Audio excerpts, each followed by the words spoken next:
Olá, ouvintes! Começando mais um episódio do Tá de Clinicagem, podcast feito para alunos, médicos, residentes, profissionais de saúde, qualquer pessoa que queira discutir um pouquinho dos temas de clínica médica. Meu nome é Pedro Magno. Eu sou o João Mendes. E eu sou o Frederico Amorim.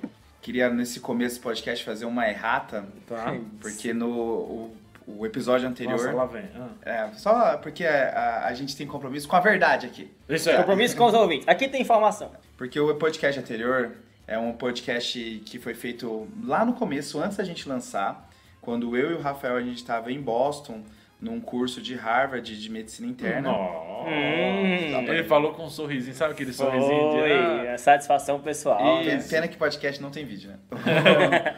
E como a gente teve uns problemas técnicos com os episódios gravados, a gente teve que reutilizar esse episódio anterior. Mas dessa vez, de fato, o Rafael não tá aqui.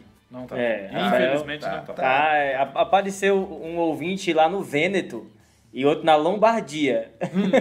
Onde é isso? Onde é isso? Na Itália. Na Itália, pronto, né? É o famoso gozando de suas férias, né? Exatamente. Tava lá tomando uns bons drinks na Europa e a gente aqui. Então, Rafa está na Itália. Toscana, não é? Nesse momento eu acho na Toscana. Eu espero que tenha um ouvinte na Toscana.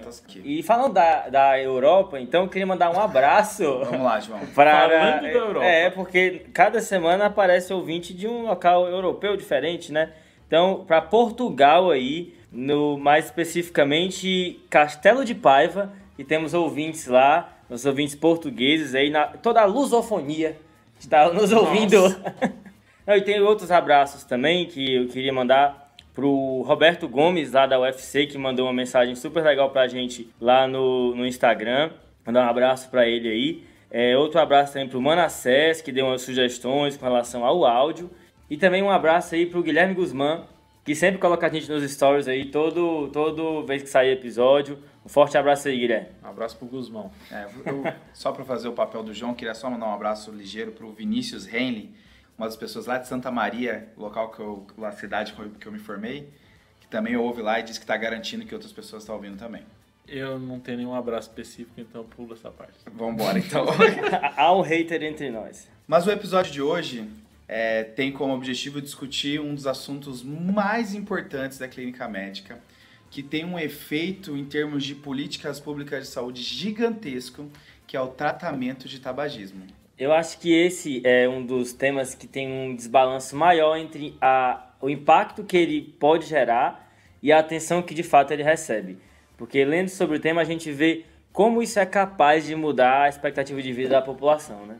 O tabaco ele mata mais que 7 milhões de pessoas por ano. E se você comparar o grupo que fuma com o grupo que não fuma, em média essas pessoas do grupo que fuma, óbvio que essa é uma análise bem heterogênea, mas vão viver 10 anos a menos do que o grupo de não fumantes, cara, né? 10 anos é muito tempo. Cara, é muito. É legal esses dados que são bem palpáveis, né? Quando a gente compara os fumantes como um grupo, existe 50% de chance das pessoas morrerem prematuramente. Ou seja, de cada 2 fumantes, um deles vai morrer mais cedo por conta do cigarro. Pronto, é muita coisa, né? Demais. É muita coisa. Todo mundo conhece pelo menos 2 fumantes, sabe que um deles vai morrer mais cedo do que deveria. Nossa, esse é um uso da estatística, assim, malicioso, né? Mas assim, só pra ser bem dele, mas é bem malicioso assim. Não, é pra mexer, Mas quando você tá numa sala de emergência, o cara chega com dor torácica, ele fala assim, fuma, muda totalmente, né, sua visão. É um dado, esses dados corroboram muito com essa ideia de que o paciente que se chega pra você, com qualquer coisa, fala... Eu fumo, muda totalmente a visão. É engraçado, só pegando o gancho do que você falou, Fred, que as pessoas conseguem, os leigos fazem um vínculo muito forte de cigarro e câncer e cigarro e enfisema. Mas eu não sei se o vínculo deles com cigarro e doença cardiovascular é tão forte, sabe? Sim. Isso é uma coisa que vale a pena reforçar, eu acho, nas conversas que a gente tem sobre tabagismo. E entre os médicos, cigarro e artrite reumatoide também tem essa relação. Cigarro aumenta o risco, né? Inclusive é uma causa de anti-CCP positivo o próprio tabagismo. Nossa, legal. Isolado, assim, sem artrite reumatoide. Eu acho engraçado que esse negócio do câncer, um dia eu fui tentar fazer uma listinha de cânceres associados ao tabagismo. É tanto que não vale a pena.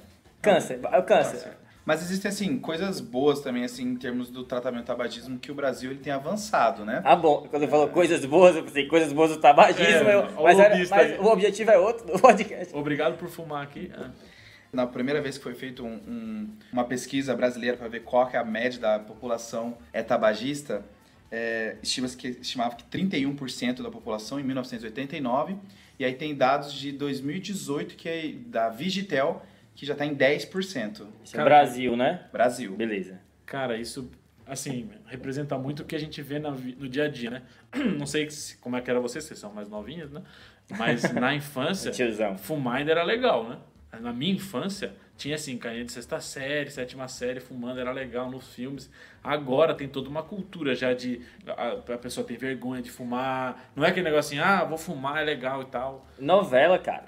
De sessão da tarde tá passando novela que o cara fuma um cachimbão na novela, entendeu? Ao mesmo tempo, não querendo entrar muito nessa filosofia, Fred, eu não sei também se não é sua bolha, né?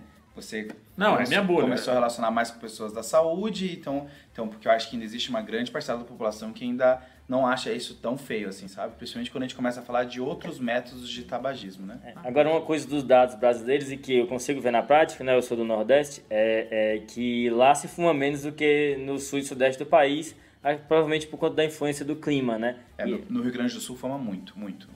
Lá no Ceará é difícil, assim, você vê cada vez menos, porque dá uma esquentadinha, tipo isso assim? As pessoas têm esse vínculo, né? Não sei de onde, mas de vínculo de cigarro com climas frios, eu acho que existe bem isso. Lá não existe inverno no Ceará.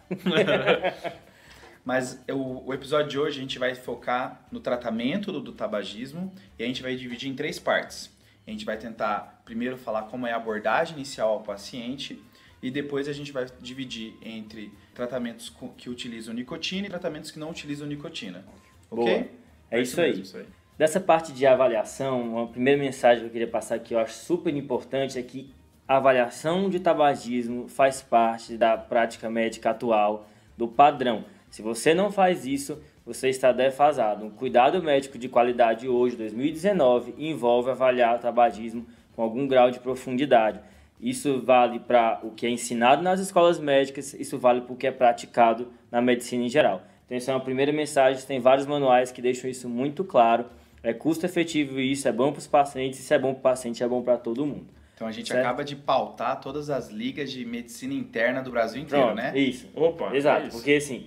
Medicina interna, medicina da família, de clínica médica, todos Exato, porque existe uma conversa de clínica médica, é amiloidose, né? É umas coisas muito loucas e você vai ajudar mais pessoas falando de tabagismo na liga de clínica médica. Isso aí. E assim, o divisor de águas da avaliação aqui é saber se a pessoa quer parar de fumar ou não, porque aí você segue rumos diferentes nessa conversa, certo? Mas assim, antes mesmo de fazer essa pergunta, uma coisa que todos os locais falam é que tem que fazer parte da sua rotina perguntar sobre tabagismo. Alguns sugerem que você coloque como sinal vital na ficha de avaliação qual é a situação do paciente com relação ao tabagismo, se ele fuma, se ele já fumou, se ele nunca fumou. Cara, todo mundo quer pôr um sinal vital novo, né?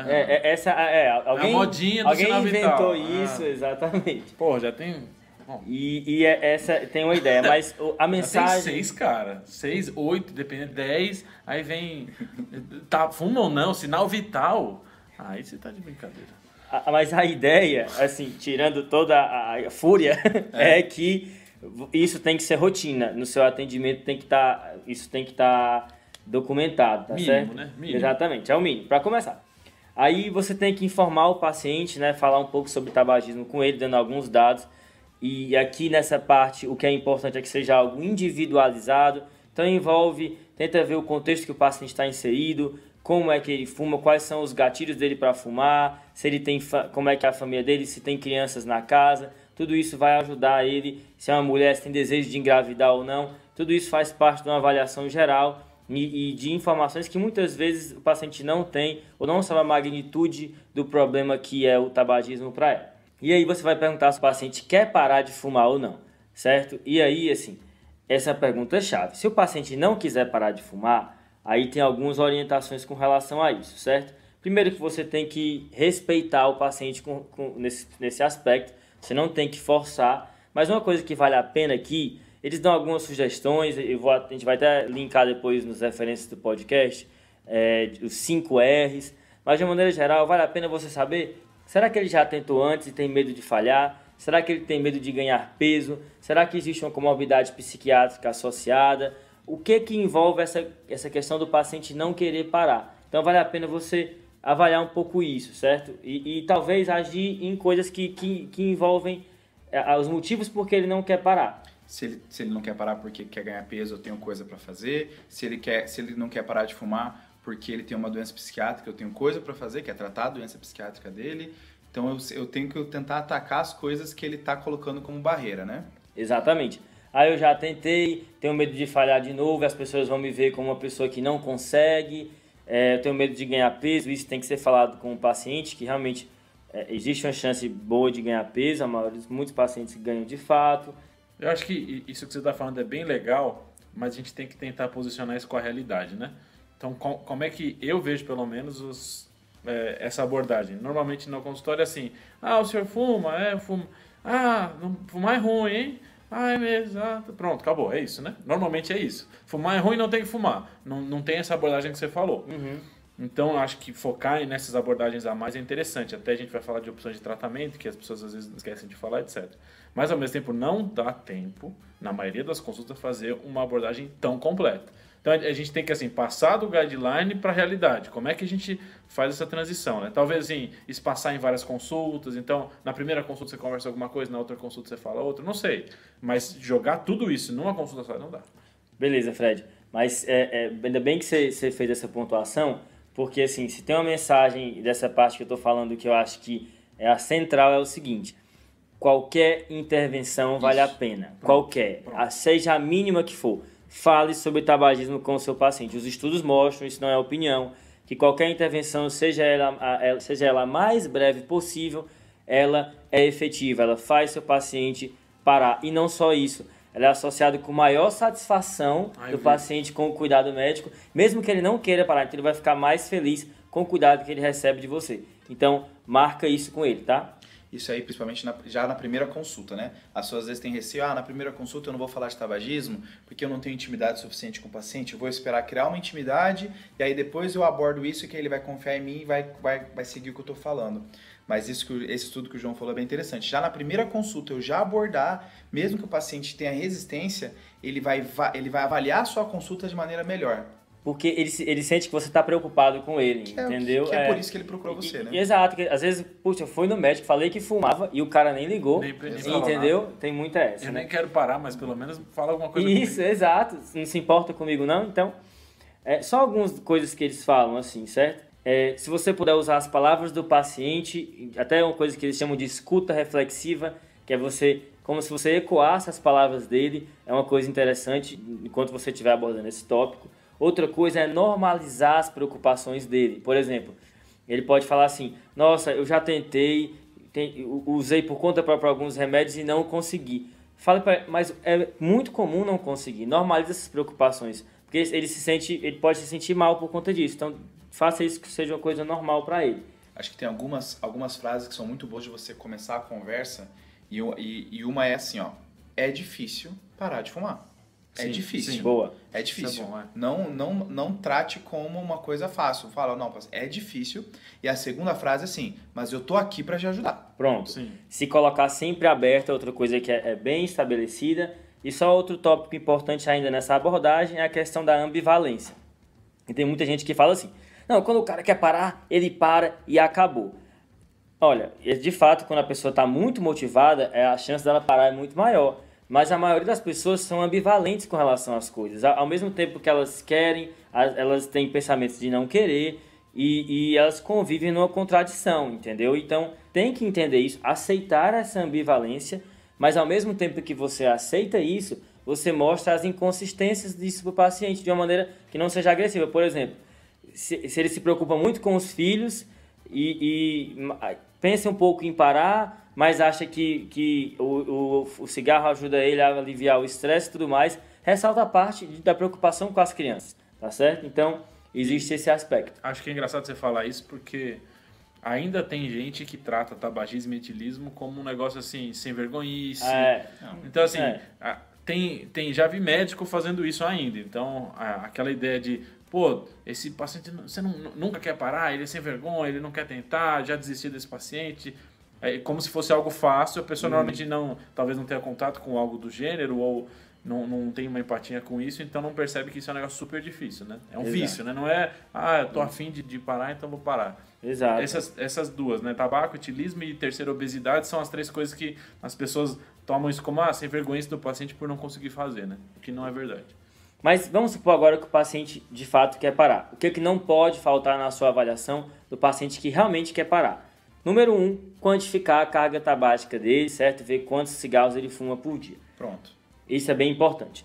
Outra coisa legal que você tem que fazer é marcar uma data para ele parar de fumar, certo? Isso tem que ser feito. E aí, é o dia D, né? Isso, aí vem aquela discussão, né? Para de uma vez ou vai parando devagarzinho, né? Sim. Não sei, na minha cabeça... Fala aí, Pedro. Não, eu acho que eu ia falar a mesma coisa, que parece que o certo seria eu ir parando devagar, né? E... Que aí você não vai se acostumando com a ideia de não ter cigarro, né? Exato. Olha, e aí vai aquela ideia de ter pequenas vitórias, né? Isso. Antes eu fumava 20, agora eu fumo 15, olha como eu tô vencendo isso, né? Exato. Mas não é aí, bem isso, né, João?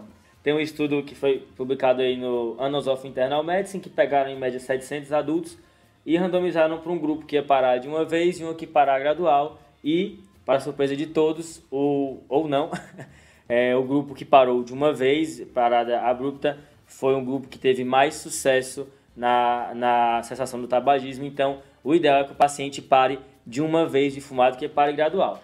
Importante que cessar o tabagismo é tanto na hora quanto avaliando depois, né? Tem estudo mostrando que 1 ano depois, o paciente que parou no dia D ainda teve mais pacientes do que as pessoas que foram parando aos poucos. Outra coisa que tem que perguntar é se já teve tentativas prévias de parar, certo? E se teve, por que ele voltou a fumar? Qual foi o gatilho que fez ele voltar a fumar? Por que você tem que fazer isso? Porque você tem que se antecipar para quando esses gatilhos aparecerem, o que você vai fazer. Então você vai dar ferramentas de resolução de problemas para o seu paciente, certo? Então assim, você, por exemplo, o paciente voltou a fumar por conta de saiu com os amigos e tinha bebida envolvida. Então você vai tentar botar como alvo essa questão do álcool e ver se você consegue resolver isso. Não, o meu cônjuge ele também fuma. Então será que não tem como os dois tentarem parar de fumar? Então você tenta ver esses gatilhos, por que ele falhou em outras vezes, ou tenta se antecipar problemas que vão surgir para já criar estratégias para quando eles aparecerem ou evitar que eles aconteçam. Eu acho que tanto no paciente que tem a recaída quanto o paciente que quer parar pela primeira vez, faz parte dessa abordagem que o João está falando, é você entrar na rotina dele. É saber exatamente a hora que ele fuma, quando ele fuma depois do café, ele fuma quando ele sai de casa, ele fuma no caminho para o trabalho. É você tentar antecipar que essa rotina dele vai seguir, ele vai continuar fazendo as mesmas coisas, só que agora sem cigarro. E isso vai se tornar o peso muito difícil para ele, porque tudo vai lembrar o cigarro. Então sempre se coloca aberto, explica isso para ele e tenta se antecipar, certo? Se ele puder evitar os triggers, melhor. Mas ele também pode perceber e assim, caso ele caia numa enrascada, o que ele vai fazer também é uma opção. Nesse paciente da recaída, tem que saber o que fez ele voltar a fumar e também saber o que ajudou ele na época que ele parou a conseguir. Foi uma estratégia medicamentosa? Qual foi o pensamento que ele teve? Qual foi a estratégia que ele teve que ele parou de uma vez e teve sucesso? Exatamente. Eu acho legal essa abordagem quase psicológica, né? É pouco biomédica, mais psicológica que a gente está fazendo. E é uma coisa que, assim, eu sei poucos, pessoalmente. Mas eu recaio de novo naquele assunto, né? Em 15 minutos não dá para fazer isso. Né? Não, existe... Então, o que eu pensaria, assim, de opção? Se eu tivesse numa consulta de 1 hora, que às vezes é legal, particular, 1 hora, isso é totalmente válido. Se eu não consigo, ou eu divido isso em outras consultas, ou eu encaminho para o psicólogo, psicoterapeuta, etc. Grupos de tabagismo. Ele ter que fazer isso, se eu não conseguir fazer isso, pelo menos eu arranjar um jeito dele fazer isso de alguma forma. Boa. E aí também, nessa sua avaliação, é importante que você inclua alguma maneira de avaliar o grau de dependência de nicotina que o paciente tem. Existem várias ferramentas que podem ser utilizadas, um famoso é o questionário de Fardestrom, mas existem outros também mais curtos, justamente tentando contemplar essa questão que o Fred levantou. Mas beleza, você fez toda essa avaliação, perguntou todas essas coisas, fez essas prevenções, estabeleceu alternativas para quando os problemas acontecerem, mas você tem que tratar, usar alguma ferramenta, algum remédio que possa ajudar seu paciente a parar de fumar com mais eficácia. O que a gente tem para isso, hein? Então, a gente resolveu dividir em dois, né? Então, primeiro tem a terapia com nicotina e tem a terapia medicamentosa não nicotina. Então, o que eu dei uma olhadinha na terapia de nicotina, a primeira pergunta que eu queria ver, assim, os estudos grandes, tem estudos grandes se funcionam ou não. Então, tem uma revisão da Cochrane em 2019 que ela fala o seguinte: não só funciona, como é perda de dinheiro e tempo fazer novos estudos para ver se funciona. Estudem outra coisa. Estudem outra coisa. Vira e mexe, eu já vi eles se posicionarem desse jeito com algumas coisas, tipo homeopatia e tal, mas especificamente de cigarro eles comentam isso. Então não façam teste para ver se funciona ou não. Funciona. Se quiser fazer teste de outros detalhes, mas funciona. Mas a ideia é assim, então a reposição de nicotina tem vários jeitos de repor nicotina, né? Então, se você for ler, tem o adesivo e a goma, que são os que tem no Brasilzão, mas outras opções que tem inalatório, sublingual, etc., vocês vão ver descritos por aí, mas eu, pelo menos, não achei fácil na internet para ver no Brasil. Se tiver, e vocês quiserem mandar para a gente, mas o que é bem fácil e tem em todo lugar é adesivo de nicotina e goma de nicotina. Nos Estados Unidos tem até injeção nasal. Isso, tem um intranasal. É o Noex da nicotina. O Noex da nicotina. O Nelsoro da nicotina. Eu já vi que essas terapias, elas às vezes até eram mais efetivas, essas nasais, mas a pessoa tinha mais efeito colateral, então abandonava mais. De qualquer forma, os que a gente tem então é adesivo e goma. Então lembrar que tem dois tipos de reposição de nicotina. A reposição gradual, que é a que o adesivo faz. Então você coloca o adesivo e ele vai jogando um pouquinho de nicotina, pouquinho, e não tem picos de nicotina durante o dia. E a goma, que é em picos. Tem também balinha, spray, etc., que são picos de nicotina. Que até eu posso utilizar se necessário, né? Quando eu vejo que a minha urgência de fumar está muito grande, eu posso utilizar a goma. Exato. Então, a ideia de você pode usar essas duas estratégias combinadas. E aí eles chamam de reposição combinada de nicotina, que é usar o adesivo, que é uma dosezinha basal de nicotina, e quando ele está na fissura e tem vontade de fumar, aí ele usa a goma, ou a balinha, ou o spray, etc. Eu até abri aqui no computador, estou vendo aqui, é fácil de encontrar. E uma analogia que eu achei legal sobre isso, eles fazem analogia com insulina, com o esquema basal bolos, entendeu? Você tem um Quando eu injeto NPH, eu boto um adesivo, e quando eu injetar irregular, eu pego uma goma. Exato, esse raciocínio aí é legal pra gente fixar. Aí, assim, desse esquema, então, você pode fazer ou só um ou só outro, então eu posso usar só a goma ou só o adesivo, ou eu posso fazer combinado. Tem estudo já mostrando que a terapia combinada é melhor do que a terapia individual. Então eu sei que a terapia individual funciona e ao mesmo tempo eu sei que a terapia combinada funciona mais. Tá, então qual seria minha nicotina basal aí? A nicotina basal é o adesivo de nicotina. Beleza, e o bolos? O bolos, a gominha. Beleza. E aí a gominha você pode usar, assim, a dose de nicotina é complicado, né? Tem se estudado isso, porque se você vai ver os adesivos tem até 21 miligramas, mas tem estudo falando de 42, tem estudo falando de 80 e poucos. Pois é pelo shape, Como assim? Olha o shape do cara, esse cara é o cara do 42. Isso! Tem até uma relação assim, acima de tantos cigarros, você começa tal, etc. Mas tem estudo tentando começar assim, todo mundo com 40, todo mundo com 80.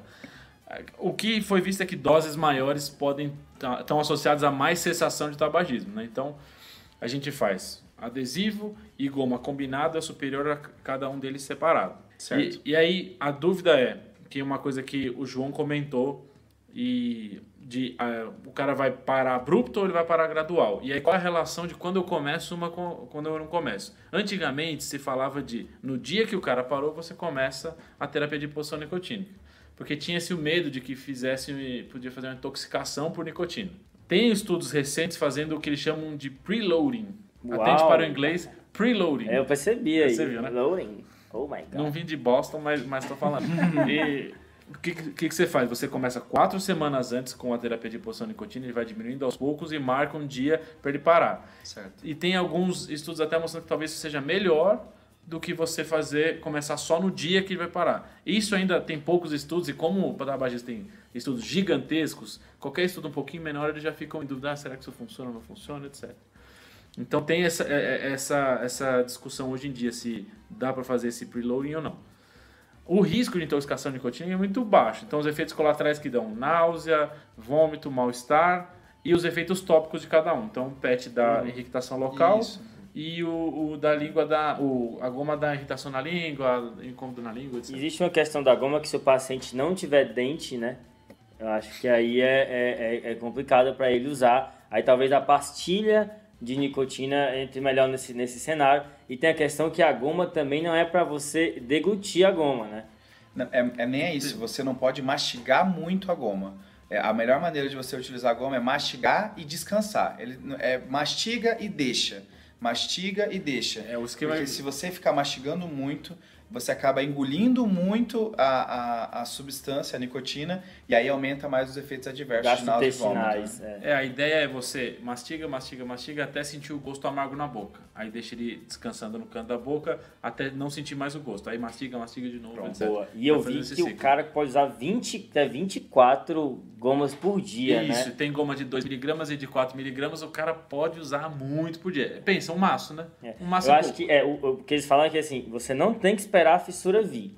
Você tem que se antecipar ela e já usar, porque senão, assim, até ela fazer efeito demora. E a fissura quando vem pro cara fumar é pegar um cigarrinho. E uma coisa legal que eu vi é que os produtos ácidos, então o suco de laranja, café, refrigerante, piora a absorção da nicotina. Então o que eles comentam é, se vai tomar o café, masca antes do café, porque aí você já previne essa fissura. Entendeu? E o café não deixa de ser muitas vezes o gatilho também, né? Exato, essa é a sacada. Aí você já troca os dois, já melhora a absorção da nicotina, já tira o gatilho do cara. E tem alguém que não pode utilizar nicotina, Fred? Então, essa é uma dúvida, né, que o pessoal tem. Será que paciente com doença cardiovascular não pode usar nicotina? Porque tem a ideia de que nicotina faz efeito simpático, pode piorar a vasoconstrição, então o paciente coronariopata talvez não pudesse usar. Temos estudos com pacientes com doença estável cardiovascular, mostrando que eu posso usar.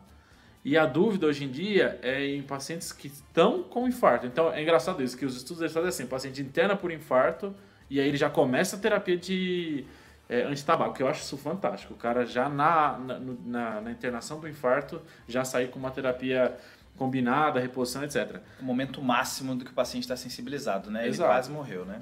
E a ideia, os poucos estudos que tem não mostram aumento de risco cardiovascular.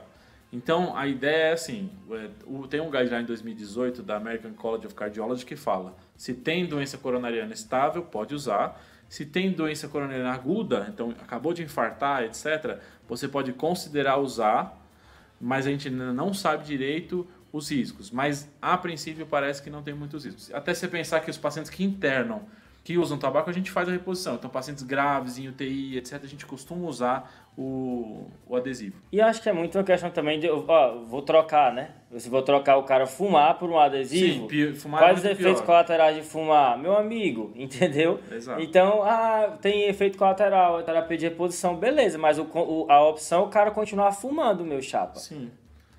Então, assim, tem poucos efeitos colaterais, poucos contraindicações. Na verdade, assim, não achei contraindicação. Não achei contraindicação. Não, mas não é mesmo. A minha pergunta é mais pra gente puxar que em pacientes com risco cardiovascular eu posso utilizar sem problema nenhum, né? Sim, boa. Eu já vi gente até mencionando que ele pode até fazer uma taquicardia a utilização de nicotina, mas isso não reflete evento cardiovascular. Exato. Eu vi. Tem vários estudos que não mostram novos eventos cardiovasculares em pacientes que eram coronariopatas paciente infartou na internação, já começa a reposição nicotina, que esse paciente não tem mais internação, mais doença cardiovascular, mais pior, etc. Eu vi isso aí que o Pedro falou. Não aumenta MACE, né? Cardiovascular Events, mas aumenta efeitos colaterais menores, tipo taquiarritmias e tudo mais, mas sem efeito em mortalidade, novo infarto ou evento cardiovascular maior. Então isso está em estudo e aí talvez a gente tenha essa resposta um pouquinho mais para frente. Agora, tem estudo com paciente internado com infarto com outras drogas que não sejam nicotina, né? Aí já indo para as drogas que não são a base de nicotina, a gente vai ter a grande, que é a primeira escolha, é a vareniclina. Essa tem estudo com pacientes infartados, um estudo pequeno também, 300 pessoas, mas mostrou... Pequeno, assim, né? Comparado com os 11 mil que tem estudo de tabagismo, com 11 mil pessoas. Exato. Né? Meu Deus. 9 mil, 11 mil, 7 mil, o tempo inteiro. Então esse estudo de 300 pessoas mostrou segurança de utilizar, talvez seja a primeira opção em local com recurso, utilizar a vareniclina, né? A vareniclina é um agonista parcial do receptor da nicotina, então ela ativa parcialmente e isso faz com que a nicotina não seja, não ative o seu receptor e isso quebra o ciclo vicioso do sistema de recompensa, né? Então, tipo, o cara fuma e não é tão bom. Exato. E Esse remédio é top, né? É bom. Esse remédio é top. O cara vai lá, ó, pois eu vou desligar a chave aqui, ó. Tchuc! ele, junto com a terapia combinada da nicotina que o Fredão falou, é a primeira escolha hoje para cessar o tabagismo. Tem algum dado assim que a gente pode dizer, olha, se você tomar... Porque tem paciente que acha ruim tomar remédio para tabagismo, né? Eu posso dizer, olha, se você tomar esse remédio, qual é a chance? Isso vai te ajudar em quanto de parar de fumar? Ó, existem vários tipos de estudo que abordaram qual a chance de eu parar de fumar quando eu estou só ajudado pelos remédios. Tem estudo da vareniclina que a pessoa de 6%, quando ela... que a população, quando não utiliza, só 6% consegue parar de fumar, e quando utiliza, vai para 25%. Isso né? é muito, cara. Meu Deus. É Meu bastante. Deus. Tem NNT, né, que é o número necessário para tratar da vareniclina, de 11, né? Então, para cada 11 pessoas que eu dou vareniclina, uma ela fez efeito. Isso é um valor bom, isso é um valor ótimo. Excelente, excelente. Também tem a ideia de você tentar começar ela antes do dia D. Então, quando eu defino o dia D, você tentar começar pelo menos uma semana antes. Tem local que fala para você já começar um mês antes, mas pelo menos uma semana antes é o ideal. De efeitos adversos, principalmente náusea e vômito, né? Porque é parecido com a nicotina, pelo estímulo do receptor. Em 2009, a FDA fez uma publicação de que a vareniclina ela aumentava a taxa de suicídio dos pacientes. Pois é, né? Mas em 2016 eles revogaram, Aqueles warning, como é que é? Black Box. Black Box. Aí junto com o Black Box, eles obrigam a indústria a fazer estudo para ver se isso está acontecendo ou não.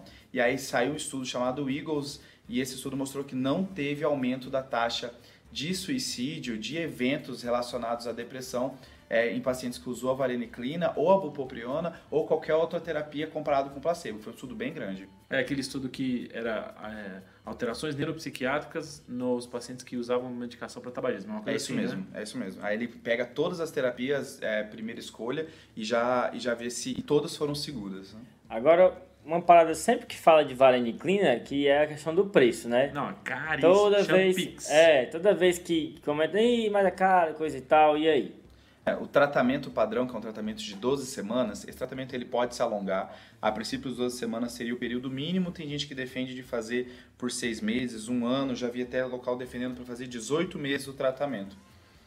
O tratamento padrão de 12 semanas é em torno de R$ 1.500, né? Bastante coisa. Cara, é muito caro. É bem muito caro. caro. Bem E caro. se você compra menor, é 400, 500 reais. É muito caro, cara, para um cara comprar. Muito caro. Para fechar a vareniclina, é importante ressaltar que ela tem um outro efeito adverso além de náusea e vômitos, né? Ela faz sonhos vívidos, né? Ah, sim. Aí a pessoa fala que, doutor, eu nunca sonhei com tanta verdade, né? Com tanto... Parece que eu tava lá mesmo, né? E aí tem gente que gosta disso. Eu ia falar Não, que eu ia achar Isso é fantástico. bom, isso é bom. dependendo do sonho. A segunda terapia, né? Que é do lado da vareniclina, mas não tão potente quanto, a bupropiona. A bupropiona é um inibidor Cara, é difícil falar essa palavra. Eu acho. Eu posso falar BUP até o final do podcast? A BUP, minha amiga, a BUP, ela é um inibidor da recaptação da noradrenalina e da dopamina, então ela também tem um efeito na depressão. Então pacientes que talvez estejam, que tem a sua comorbidade associada à depressão, a bupropiona ela ganha vantagem, e ela também controla a questão do ganho de peso. Lembra que o João comentou lá no começo, pacientes que têm ganho de peso, às vezes se preocupa, vou parar de fumar, vou engordar muito. Aí a bupropiona começa a ganhar efeito, começa a ganhar vantagem nisso, né? Ela também é ideal você utilizar uma semana antes, e o efeito adverso dela aí é bem importante mesmo. Ela diminui o limiar convulsivo. Então, pacientes que têm qualquer história de convulsão, qualquer história que tem maior chance de convulsão, de não utilizar a BUP. Tem local que defende se o paciente utiliza hipoglicemiante com medo de fazer hipoglicemia e ter convulsão. Vi documento brasileiro do INCA defendendo isso. De não utilizar em pacientes, não utilizar a BUP em pacientes que utilizam hipoglicemiantes. pelo risco de convulsão, né, das coisas somadas. Então esse é um risco assim, em pacientes que já têm história de convulsão não dá para utilizar, é bem claro, bem definido isso. Beleza. Os outros efeitos adversos que eram relacionados a transtorno neuropsiquiátrico também já foram bem seguros em relação a isso. Tá. Agora, o problema da Bup/Mase é que estudos mais recentes não estão colocando ela como grande vantagem comparado tanto com a vareniclina quanto com a terapia dupla da nicotina, como o Fred falou. Então, ela é realmente ela não deixa de ser primeira linha, mas ela é um segundo escalão. Deu para entender? Se você for... É porque tem estudo... Salientando, tem estudo que compara vareniclina e bupropiona, e vareniclina é melhor. Isso. E o Guideline 2018 da American College já fala como coloca a bupropiona como segunda linha. Eu sei que tem fonte que põe como primeira linha, mas o American College já põe primeira linha combinado e vareniclina, segunda linha não combinado, é uma só, ou goma ou adesivo, e bupropiona.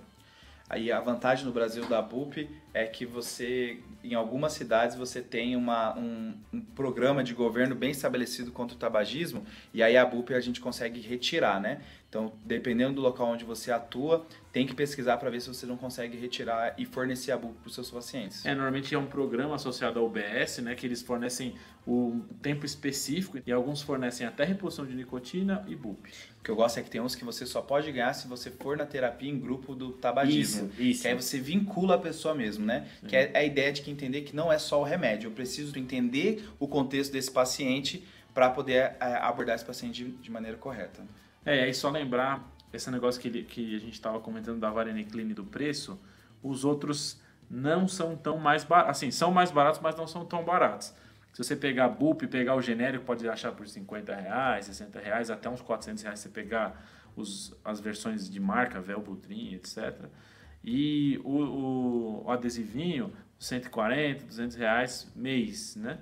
Então, às vezes você consegue achar um pouquinho mais barato, porque você vê que ele vende a cada 7 adesivos. Então, você tem que fazer vezes 4 ou 5 para ver o preço verdadeiro. E se você for dar ainda a goma junto, aí fica mais caro.